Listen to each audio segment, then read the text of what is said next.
Whether you won your week 1 fantasy football matchup or you lost, it's time to improve your team with some trades. Because if you're not trading, you're not trying. And in this video, we're going to be talking about 7 wide receivers that you should be targeting in trades right now. And I want to start with the Houston Texans wide receiver core, because in week 1, Nico Collins goes for 100 yards. Stefon Diggs scores 2 touchdowns in his debut with the Texans. And then Tank Dell only goes for a measly, and let's pull it up right here. 3 catches, 40 yards on 7 targets. Does have a couple of rush attempts to get you to 19 yards there. He has about 9 fantasy points, but when you're looking at Tank Dell compared to the guys like Nico Collins, Stefon Diggs, it looks like he didn't do anything and that he's the odd man out in this wide receiver room. But just hold on 1 second, because we have to add more context via PFF. Okay, look at this snap column right here. Yes, Nico Collins and Steph Diggs play more snaps than Tank Dell, but the routes run, when they're actually doing a passing play, Tank Dell 34 routes, Stefon Diggs 35, and Nico 33. So they're all seeing the same usage in the passing game, and that translated to targets where Tank Dell was tied for a team high with Nico Collins. But not only that, Tank Dell saw more downfield usage. His targets on average were downfield because he was playing on the outside, not the slot like a lot of people thought, about 70% of the time. And you can see Adam Levitan's tweet. He said that Tank Dell racked up 45% of the Texans' air yards. Nearly half of their downfield yards went to just one guy. And if you look at this play, you can see at the top of the screen that Tank Dell was just nearly missed. It was actually a really good play by the defensive back to tip the ball barely at the last second. If that actually translates and you get a 50-yard touchdown to Tank Dell on top of his day, now you're looking at a 20-plus point day, and he's accordingly the best wide receiver on this team. So yeah, he played 70% of his snaps on the outside. For a guy who's 165 pounds, you might be like, oh my God, that's crazy. That's not going to work. No, it worked, because last year he played exactly 70% of his snaps on the outside when he finished as a top 20 wide receiver in fantasy points per game, scoring 15 fantasy points per game as a mid-round rookie last season in his debut with a rookie quarterback in CJ Stroud behind a shaky offensive line, where Tank Dell was still 14th in the NFL in yards per out run, a future nice predictor of NFL success. It's also important to keep in mind that in this game, Joe Mixon had 30 rush attempts, 33 total touches. He was having a nice game. They were running all over the Colts, which is not always going to be the case. You're not always going to have a week where Joe Mixon is getting 30 rush attempts. He probably won't the rest of the season. It's going to be closer to, 15, 16 to 20 touches, which means they'll be probably at least skewing more pass happy in those games, which means that Tank Dell is going to pay off more often on his 7 or 8 targets that he gets in a game for more than just 3 catches, 40 yards. He'll probably start to see those 10 target games and have bigger performances. So again, right now it looks like Tank Dell had the worst day of these wide receivers, because he didn't score 2 touchdowns like Stefon Diggs. He didn't have 100 yards like Nico Collins. So your friends, and many of them, are just going to look at the box scores. Maybe they look at the snap percentage, and all that's going to be in the favor of these 2 guys, Nico Collins and Steph Diggs. But if you watch this video, the underlying data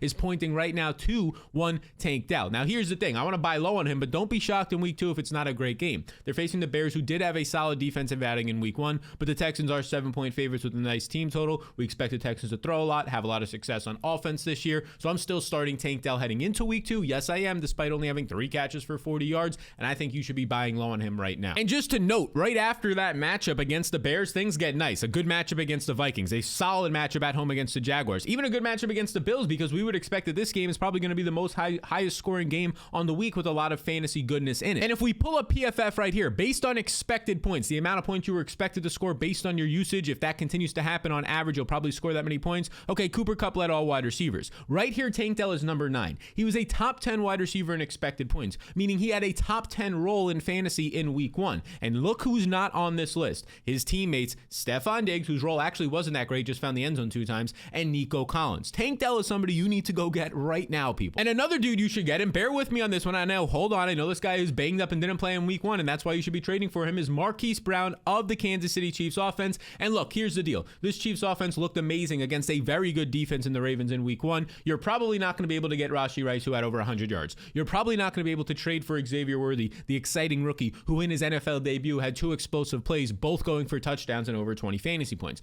But the guy you might be able to trade for, because I want pieces of this offense, I said it all off season, it's as simple as that, is Marquise Brown, who did not play in week 1, got 0 points because he's still returning from an injury. And man, oh man, did this offense look good in week 1. Patrick Mahomes threw for 10.4 yards per attempt, his most in nearly 2 years. And again, that was against a top 5 Ravens secondary. I mean, it's just crazy at this point, but the Chiefs always seem like they fixed their holes. You could see this hole from back in the Super Bowl against the Bucs when they lose 31-9. The big thing here was Mahomes had literally no time to throw. The offensive line was a mess. And since then, they've had a really good offensive line. And then you can look at their holes this past offseason. Not having wide receivers who can explode after the catch, create explosive plays. So they get rid of MVS. They get rid of Kadarius Toney. And who do they bring in? They bring in Xavier Worthy, who we saw right away in week 1 was good after the catch, was good on the end around, 2 big explosive touchdowns, and Marquise Brown, who we know has 4.32 speed, and all he's done in his career is create downfield big plays. Now, here's a crazy stat for you. Despite Mahomes throwing for 10.4 yards per attempt, having a great game, he was bottom 5 in average depth of target. Now, what does all this mean? It means that he wasn't throwing the deepest targets because he was facing a good Ravens secondary. So his wide receivers were picking up all the production for him after the catch. And again, if we go to my team changes page right here, this wasn't the case last year with MVS. This wasn't the case with Kadarius Toney. These guys could barely catch the ball, and when they did, they weren't producing after the catch. Same things with guys like Justin Watson, who had a larger role on the team last year than he will this year. The new additions are changing that already. And now we enter Marquise Brown, who signed a 1-year deal this offseason. It was fully guaranteed, by the way. He's still just 27 years old, and he's coming off of a season last year with the Cardinals where he was banged up, so this is a little bit skewed, but he averaged 7.2 targets per game. Pretty solid. That's probably closer to 8 targets per game if you take out the games that he left early with injury. So this is solid, but the reason why people are down on Marquise Brown is because his recent run of injuries the last 2 seasons, including right here where he had this injury of his shoulder in the preseason after just 1 snap and 1 route run. 2023, he hurts not only his heel,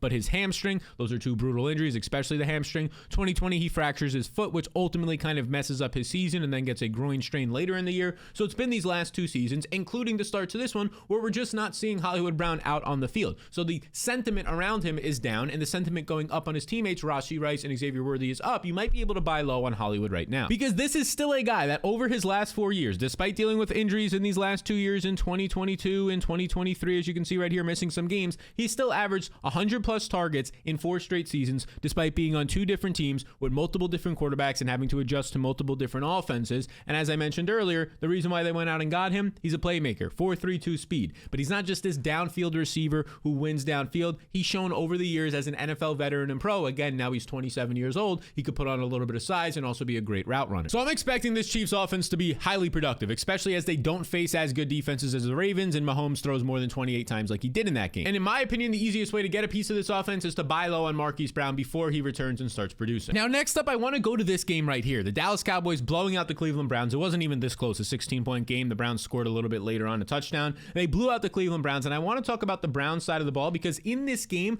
the Browns offensive line let up 24 quarterback pressures, the most on the week by far. Deshaun Watson was pressured on 43% of his dropbacks, which is just insane, and I think it's important when we're discussing this game because it was an awful performance by the Browns, right? Like I said, they got blown out in this game. 33 to basically 10 was the final score up until the last couple of seconds or minutes of the game. So I do think talking about the offensive line woes is a big thing to bring up because it led to the Browns offense averaging just 3.3 yards per play. That would have ranked dead last by far in the NFL last season. But unlike some of the other poor offenses whose offensive lines weren't great in week 1, like Daniel Jones and Bo Nix, the Browns offensive line actually has help on the way. Because as you can see, they did not have their starting tackles, Jedrick Willis and Jack Conklin. And these 2 guys were ruled out inactives before the game began. They were not practicing throughout the week, but it was unsure if they were both going to miss or not heading into the game. And this is definitely going to matter when you don't have your 2 starting tackles on an offensive line that when this offensive line is actually out there and healthy is probably a top 10 or definitely top 10, probably but top 5 unit in the league. And a reminder, they didn't have those starting tackles against the Dallas Cowboys, who are one of the best pass rushers with DeMarcus Lawrence and Micah Parsons and the overall Cowboys defensive line. This was the worst matchup to potentially be missing both of your starting tackles for, and it shows. So I don't care who the quarterback is for this Browns team moving forward, and people are talking about Jameis Winston. I don't care. They're going to have more time to throw in future weeks, and that's going to help the whole offense, which brings me to the player I want you to trade for. And that would be the veteran wide receiver, 30-year-old, 6'1", 215 or 20 pound or so, Amari Cooper, who I want this guy especially even more now that David Njoku, the starting tight end, is expected to miss some time. Look, you know what you're getting out of Amari Cooper. You're getting a player that doesn't leave the field. He played basically 90% plus of the snaps, 72 snaps, ran 53 routes the most on the team, and had a team-high 9 targets. But what did this translate to? A measly 2 catches for 16 yards. 9 targets translates to 2 catches for 16 yards. Literally had one of the higher target shares of the entire week, and he's barely producing because his quarterback has no time to throw. And probably also because his quarterback's shoulder's messed up and just stinks in general, and probably stinks also as a human being, it seems pretty clearly now. But besides all that stuff, yes, I think that the role was amazing for Amari Cooper, and the protection's only going to get better for whoever the quarterback is, meaning benefits to go to Amari. And if you started Amari Cooper in week 1, you know the pain of this right here. Wide open, streaking down the sideline, and drops the ball. Now, the ball was a little bit overthrown because, well, surprise, surprise, Deshaun Watson was getting hit in the pocket as he was thrown, and we could actually show that right here. You can see this angle. He is about to get absolutely destroyed. He actually does get destroyed, and look at that. And the ball is basically dropped. Yes, this is a drop. That's a pure drop. That's a fucking drop by Amari Cooper.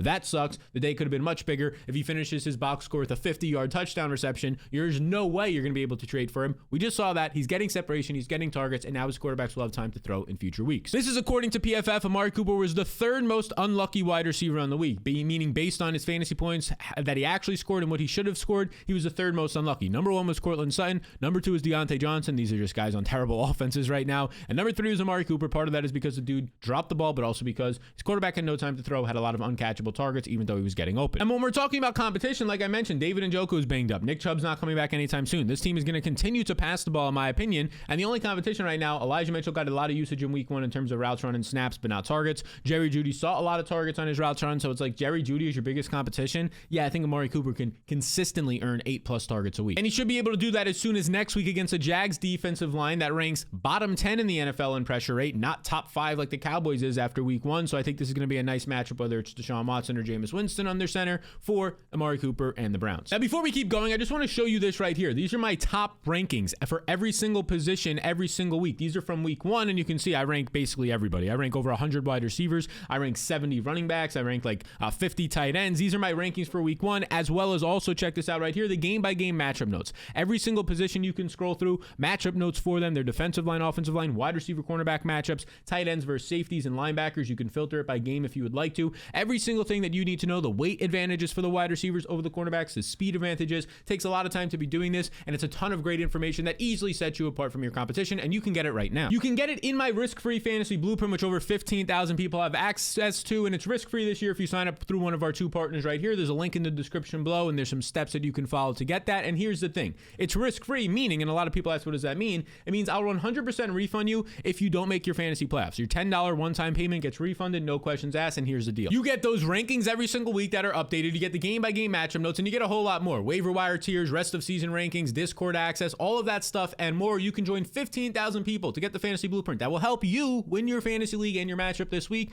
by scanning this QR code on the screen or clicking the link in the description below. I cannot stress enough how important those rankings and especially those matchup notes, they're going to set you apart. I think they're the best in the industry. All right, now the next man you should be trading for is Chris Olave, who had a bad game in week 1, and we'll get into that. But boy, oh boy, were the underlying stats for the Saints very encouraging, because I'll pull up Jacob Gibbs, a great Twitter follow right here. He says the Saints really went from dead last in both pre-snap motion and play action to then in week 1 ranking first in pre-snap motion and third in play action. Why did that happen? Why the big change? Well, they have a new play caller and offensive coordinator in Clint Kubiak, who comes over from the 49ers. And why does it matter that you're using pre-snap motion and play action? It just adds deception, and it's been shown proven to create efficiency for an offense. And shout out to Clint Kubiak for actually recognizing that, getting hired, probably saying in his hiring interviews or his interviews with the team that this is what he was going to do, and then he goes out and does it in week 1, and he gets rewarded by his team dropping bombs on the opposition, scoring 47 points. Derek Carr looking insane. Derek Carr taunting defensive backs of the Carolina Panthers. Yes, part of this is probably because of the Carolina Panthers not being great, but I do think part of it is where there's smoke, there's fire. They changed stuff on their offense using pre-snap motion and play action, and it paid off. They schemed out their terrible offensive line, and they got away with it in week 1. Now, you see a game where the Saints score 47 points, 30 in the first half, and you think Chris Olave had a big day, and then you look at the box score in your fantasy team, and you're like, what the fuck? You see 2 catches for 11 yards, 3 fantasy points.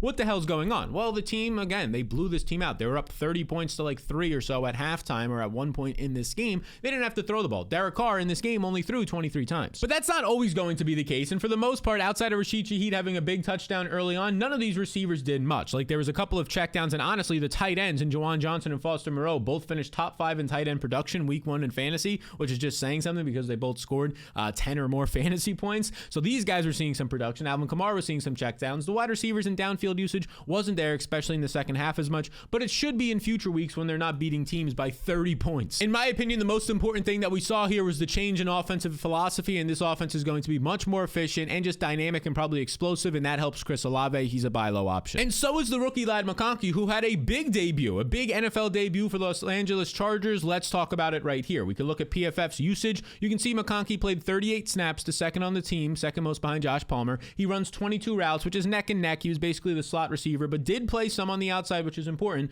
But the most important part was right here. 7 targets. Look at this targets column. He led the team with a 28% target share as a rookie from Justin Herbert in week 1. And again, most of his time was played out of the slot, but the encouraging thing was he actually played. Josh Palmer was basically never leaving the field, but he played some snaps on the outside over Quentin Johnson on the outside. And again, this is important because if you know Lad McConkey from his college profile, you know this guy's not just a slot receiver. He was somebody who was able to win on the outside, maybe not contested catches, but win on his outside with route running and the ability to separate after the catch. And this showed off in multiple ways in week 1. First off, like we said, the team high 7 targets. He translates those to 5 5 catches, 39 yards, and the touchdown. And that touchdown, if you watched it, was absolutely smooth. We'll show you it in a second if not. And it ends up being 15 fantasy points, a performance that, maybe somebody doesn't want to part with him, but it's not like he scored 20 plus or at a Cooper Cup type day where there's no way you're touching this guy. I think there's still a chance to get him. And if you're not familiar with Ladd McConkey, he comes out of Georgia, the 22-year-old, and this is a guy who has, a very, very good speed. 4.39 speed is basically as good as it gets if you're talking about just running a 40-time exercise around 190 pounds. And when you look at his college production, you're never going to be blown away by it, right? We talked about this during the process.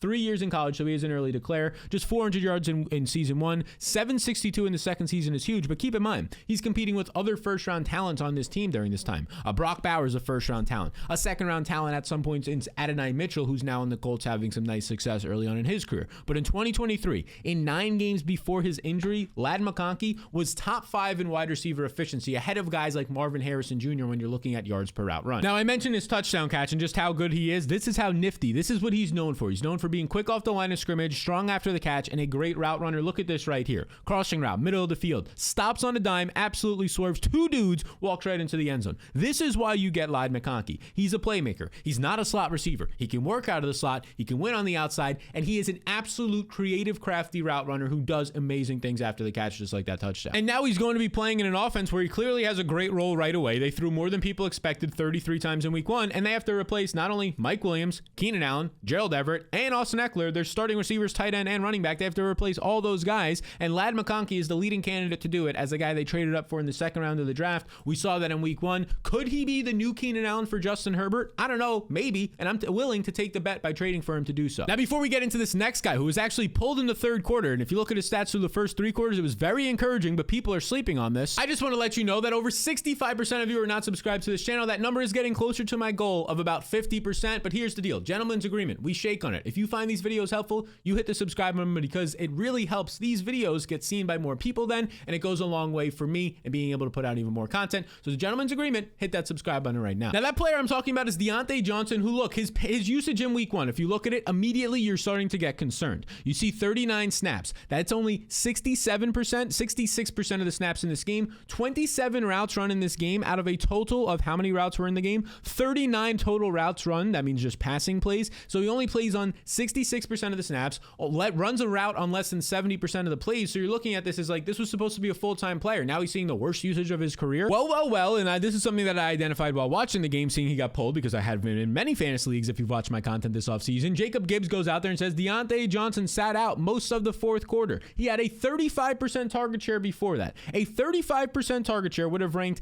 through 3 quarters top 5 amongst wide receivers in week 1. Now, why did he get pulled in this game? Because the team, again, like we showed earlier, was losing by 30 plus points at multiple points in this game. They put in Andy Dalton in the fourth quarter. They pulled most of their important starters, and that include one, Deontay Johnson. And I know what you're saying, that Panthers offense stunk so bad, why would I be buying low on it? Because from week 1 to week 2, we usually see some big adjustments on offense, and this is the exact reason. The fact that they got blown out, everybody's expectations right now are that this team stinks. Nobody wants to have any of their fantasy players. They're awful. We'll go ahead and say, okay, well, I know that Deontay Johnson got a 35% target share. I know it's only 1 week, and I know that this guy is pretty dang good. I'm going to try and buy low. And even if the Panthers offense continues to stink, remember this guy last year when he was 33 years old, averaging over 14 fantasy points per game the first half of the season? He was a top 10 fantasy wide receiver during that time. And in my opinion, they have a better coach now and just better overall personnel around that they won't be as bad as last year where they were the worst offense in the last 5 years. That's in terms of yards per play on offense. Well, now you get Deontay Johnson in that role, who's literally like 6 years younger than Adam Thielen was last year. In my opinion, a better route runner and overall separator at this stage in his career than Adam Thielen was last year. So I think, yeah, there's an upside that Deontay Johnson still has weekly top 12 wide receiver upside, and he's nowhere near viewed like that right now. So I know it's scary to say buy low on a Carolina Panthers player and a Carolina Panthers offense, and we talked about another one in yesterday's running backs video. Be sure to check that out after this one, but I'm saying go ahead and buy low on Deontay Johnson for the reasons we just stated. And also go ahead and buy low on Keon Coleman. And look, I know he's going to be playing on Thursday Night Football, so I just want to make this one brief. Whether he's already played or not, I think it's important to talk about the usage that we saw for him in week 1, because this right here, this is a tweet that I had. The first read target shares in week 1 for the Bills. This is courtesy of Fantasy Points data. 31% of the first read targets. So Josh Allen, where he looked right away first and threw the ball. Keon Coleman, 31% of the time. This is a strong indicator of how a quarterback trusts you and your future target potential,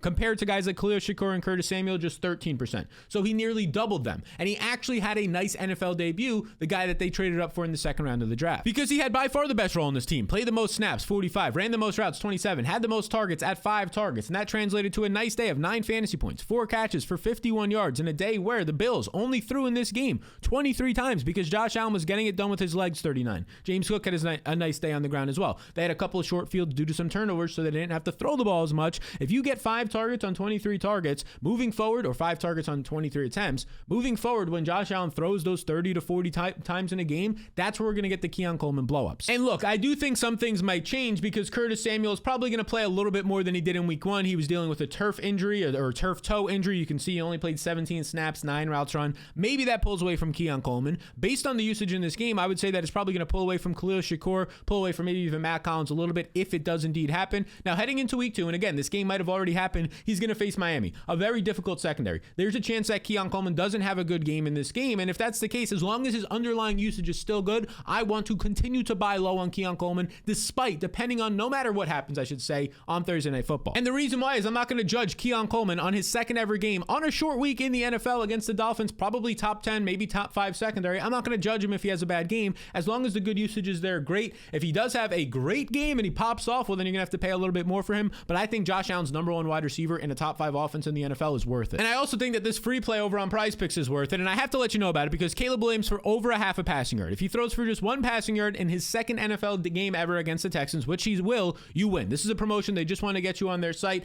I took it in this big 6-pick play right here. You can see all the other picks I took. Jonathan Taylor, Derek Carr, Neighbors, Tank Dell, Derrick Henry. There'll be write-ups on it. $20 to win $500 with that free play. Go ahead and take this as well. When you use code SAL, you get a free instant $50 bet. Free $50 instant bet just by depositing $5. You put in $5 with code SAL, you get 50 right back. I just want to let you know about that because rarely do we get these.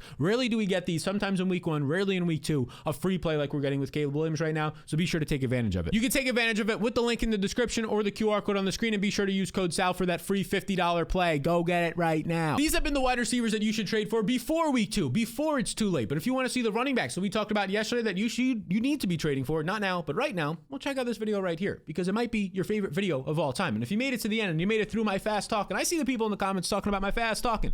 I'm an Italian from New York. We talk like this. Blame my mother, okay? I'll see you in the next one.